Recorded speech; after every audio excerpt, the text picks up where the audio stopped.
This dragon fruit custard pudding is super tasty and creamy and is definitely going to be a showstopper for your upcoming parties.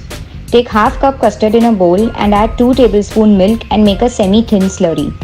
In a pan, add 1 liter full-fat milk and whisk it continuously.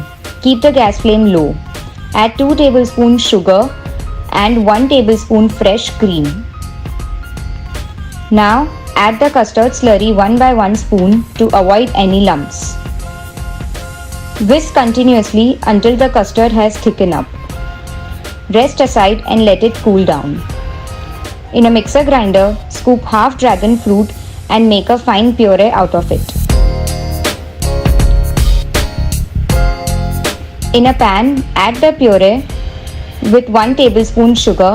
Don't forget the custard also has sugar. And make a thick compote out of it. Add a dash of lemon juice to keep the dragon fruit color intact.